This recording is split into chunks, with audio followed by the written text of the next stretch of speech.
Yang luar biasa adalah ada orang-orang Kristen. Rumahnya itu sudah rata dengan tanah, sudah menjadi abu. Tetapi mereka tidak menjadi kecewa. Mereka memuji Tuhan di atas rumah mereka yang sudah hangus terbakar.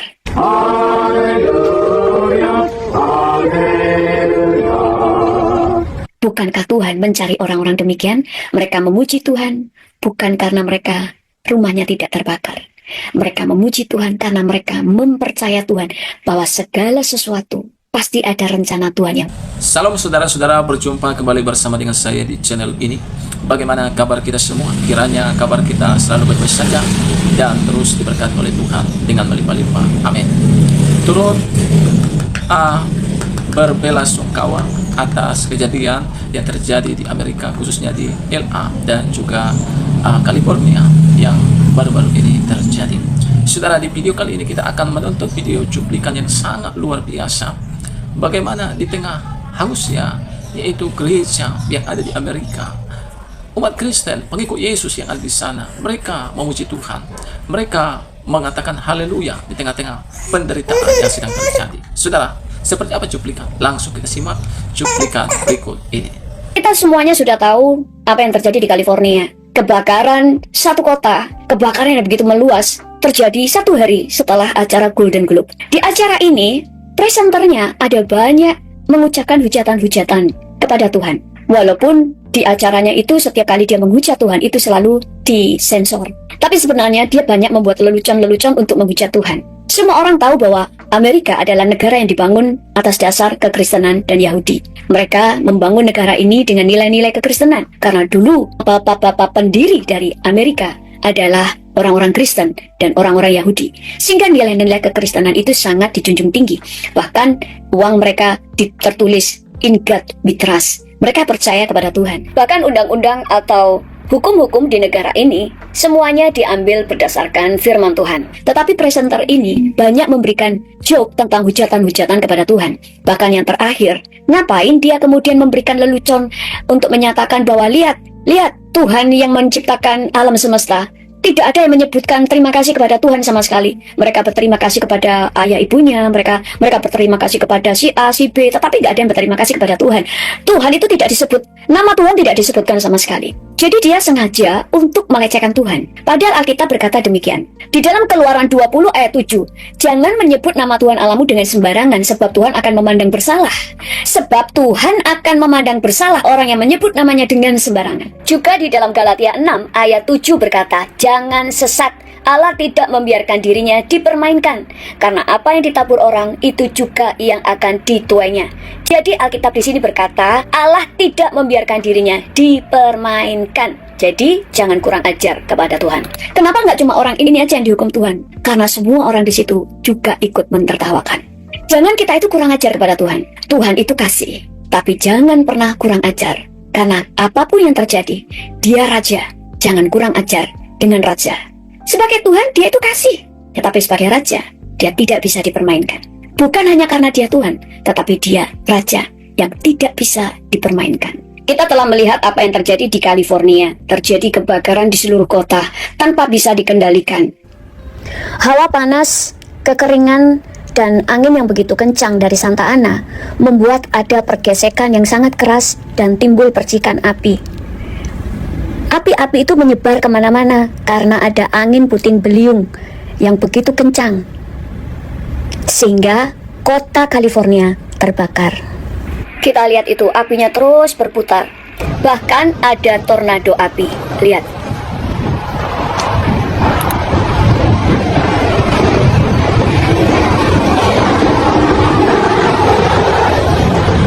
Kita tidak pernah membayangkan bahwa Sodom dan Gomora terjadi lagi, yaitu satu kota bisa terbakar hanya dalam semalam.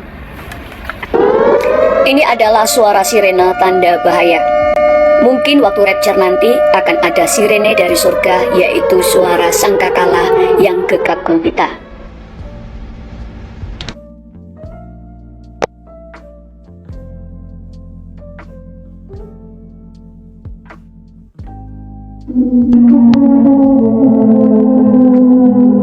Dari kejadian ini kita bisa membayangkan waktu terjadi di Sodom dan Gomora. Waktu itu dikatakan bahwa api Tuhan turun atas kota Sodom dan Gomora. Tapi pada saat itu semua orang mati kecuali Lot dan anak-anaknya. Tapi yang sekarang masih ada anugerah Tuhan. Yang mati dari kejadian ini hanya 15 orang. Tapi barusan diberitakan bahwa yang mati bertambah menjadi 24 orang dan beberapa orang luka-luka. Beberapa masih dinyatakan hilang. Kita berdoa supaya angka kematian tidak bertambah lagi. Selebihnya semuanya selamat, hanya rumah-rumah yang tidak bisa diselamatkan. Kita melihat ada banyak rumah-rumah artis yang terbakar habis, padahal rumah mereka dibangun dengan teknologi yang tinggi supaya rumah mereka itu aman dari bencana, dari penjahat, dan sebagainya. Bahkan ada salah satu artis yang bernama Kim Kardashian. Dia itu punya orang-orang pemadam kebakaran sendiri. Jadi, dia memang membayar pemadam kebakaran untuk berada di dekat rumahnya atau di rumahnya gitu ya. Dia katakan dia perlu punya itu untuk mengamankan rumahnya dari kebakaran dan untuk mengamankan rumah tetangga-tetangganya kalau terjadi kebakaran. Karena dia tahu di California memang rawan kebakaran. Kalau di musim panas ekstrim itu biasanya bisa terjadi kebakaran karena kebakaran itu bisa timbul karena panas, lalu ada percikan api, terus ditambah dengan angin Santa Ana, angin yang begitu kencang. Nah, apa sih yang kita bisa belajar dari sini?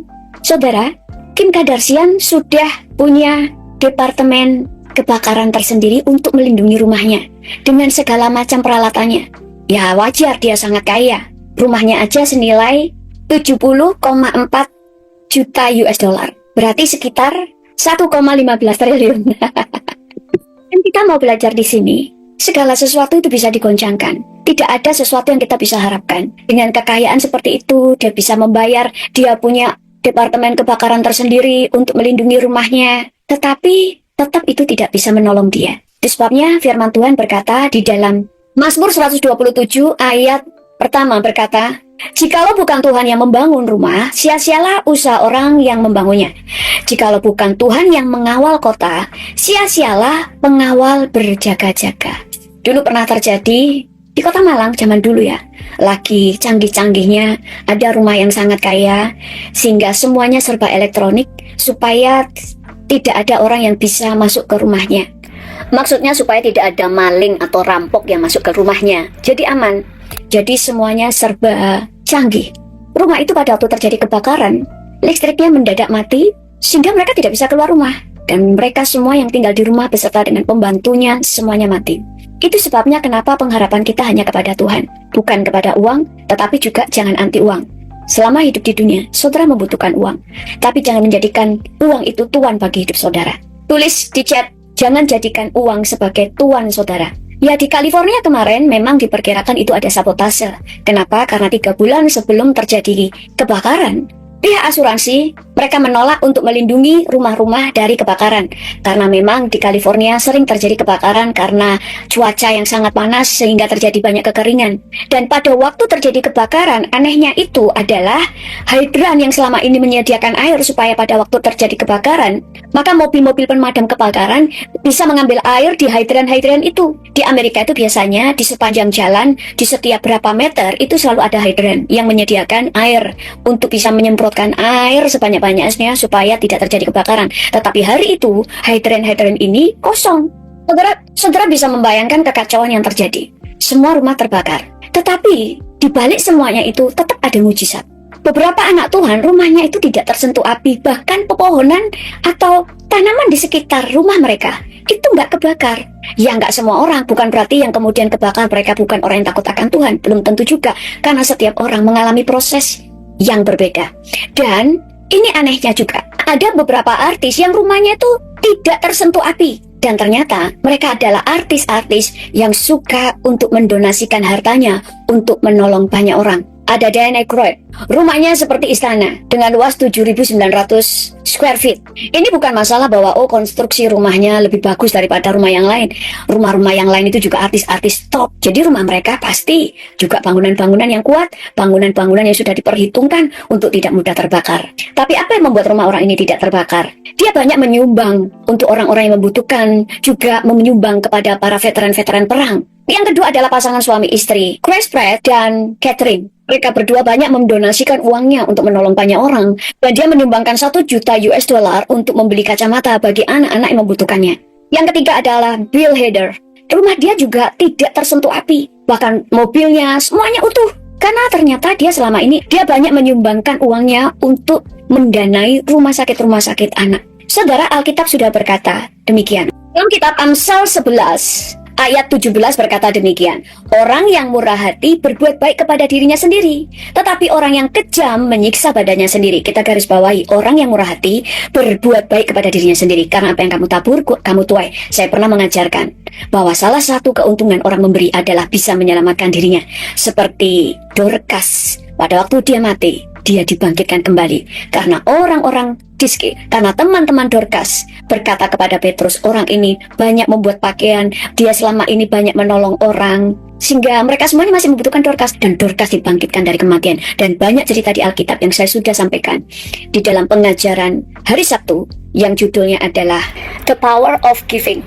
Alkitab di dalam Matius 5 ayat 7 juga berkata, berbahagialah orang yang murah hatinya, karena mereka beroleh kemurahan. Dia banyak memberikan pertolongan, dia sendiri mendapatkan pertolongan dari Tuhan. Mereka banyak memberi kemurahan, Tuhan juga memberi dia kemurahan. Di dalam 2 Samuel 2 ayat 30 berkata, sebab siapa yang menghormati aku akan kuhormati, tetapi siapa yang menghina aku akan kupandang rendah. Sodom dan Gomora dilalap api, semuanya menjadi abu dalam 1 hari. Kita telah bisa menyaksikannya sekarang. Kalau dulu mungkin lebih parah. Zaman dulu belum ada pemadam kebakaran. Jadi hangus terbakar, tidak ada evakuasi, semuanya mati. Tapi sekarang masih ada banyak kemurahan. Tetapi sekalipun demikian, Tuhan itu kasih. Tetap segala sesuatu mendatangkan kebaikan. Karena Tuhan mau apa yang terjadi membuat orang mengoreksi dirinya, membuat orang belajar, membuat orang menjadi bertobat, dan mengoreksi dirinya untuk tidak mengulang kesalahan yang sama. Supaya setiap orang bisa melihat, mereka tidak bisa mengandalkan siapapun, tidak bisa mengandalkan orang lain, uangnya, bahkan segala sesuatu kecanggihan rumahnya, pemerintah.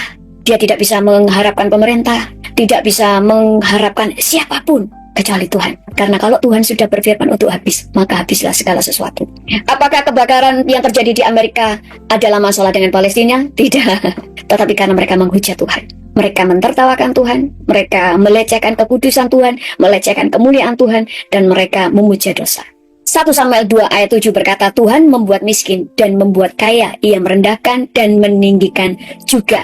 Ia menegakkan orang yang hina dari dalam debu, dan mengangkat orang yang miskin dari lumpur, untuk mendudukkan dia bersama-sama para bangsawan dan membuat dia memiliki kursi kehormatan. Sebab Tuhan mempunyai alas bumi, dan di atasnya ia menaruh daratan. Tuhan itu bisa merendahkan orang dalam 1 hari dan bisa mengangkat orang dalam 1 hari. Siapa yang bisa membayangkan kalau besok rumahnya akan habis terbakar, tidak ada tanda-tanda, tidak ada firasat apapun, tiba-tiba habis semuanya. Untuk semua bisa melihat bahwa segala sesuatu bisa digoncangkan. Alkitab berkata di dalam Ibrani 12 ayat 27, ungkapan 1 kali lagi menunjuk kepada perubahan, pada apa yang dapat digoncangkan, karena ia dijadikan supaya tinggal tetap apa yang tidak tergoncangkan. Kemudian ayat 28, jadi karena kita menerima kerajaan yang tidak tergoncangkan, marilah kita mengucap syukur dan beribadah kepada Allah menurut cara yang berkenan kepadanya, dengan takut dan hormat. Saudara, menyembahlah Tuhan dengan rasa hormat dan takut. Takut di sini artinya kita tahu bahwa Dia itu penguasa langit dan bumi, Dia bisa lakukan apapun, Dia bisa menghidupkan, Dia juga bisa mencabut nyawa, karena Dia penguasa. Jadi takutlah akan Tuhan.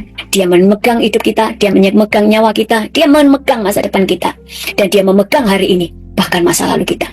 Dan Alkitab berkata segala sesuatu bisa digoncangkan, supaya tinggal tetap yang tidak tergoncangkan, yaitu Tuhan. Itu sebabnya lewat kejadian yang terjadi di California, membuat saudara dan saya harus mulai memahami segala sesuatu bisa digoncangkan. Tetap hidup kita harus mempersiapkan masa depan. Tetap hidup kita harus menyusun hidup, mengelola keuangan, mengelola kehidupan, menyusun planning di masa yang akan datang. Tapi tetap semuanya itu bisa digoncangkan. Bukan berarti kemudian tidak punya planning, tetapi kita mulai tetap tahu bahwa kita hanya bisa mengandalkan Tuhan di dalam kehidupan kita. Karena segala sesuatu di bumi bisa digoncangkan. Tulis di chat, segala sesuatu bisa digoncangkan, tetapi aku memiliki Tuhan yang tidak tergoncangkan. Dan yang luar biasa adalah ada orang-orang Kristen, rumahnya itu sudah rata dengan tanah, sudah menjadi abu, tetapi mereka tidak menjadi kecewa. Mereka memuji Tuhan di atas rumah mereka yang sudah hangus terbakar. Haleluya, haleluya. Bukankah Tuhan mencari orang-orang demikian? Mereka memuji Tuhan bukan karena mereka rumahnya tidak terbakar.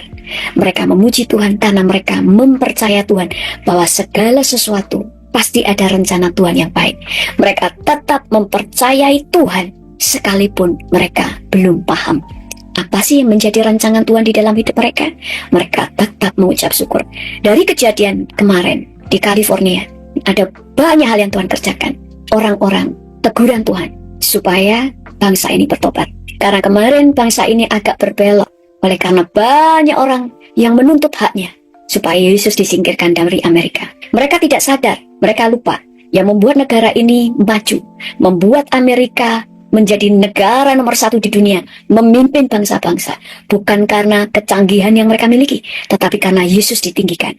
Waktu ada orang-orang yang melecehkan Tuhan, maka mereka berhadapan dengan Tuhan. Bahkan ada salib di atas bukit yang tidak ikut terbakar, dan beberapa bangunan gereja yang di sekelilingnya sudah terbakar habis, tetapi gereja tidak tersentuh api, dia tetap berdiri. Demikian juga di beberapa rumah yang terbakar habis, ditemukan Alkitab tidak tersentuh api, bahkan buku cerita Alkitab anak-anak yang tipis tidak terbakar api, untuk menunjukkan bahwa kalian harus kembali kepada Tuhan, karena hanya Tuhan yang tidak bisa digoncangkan.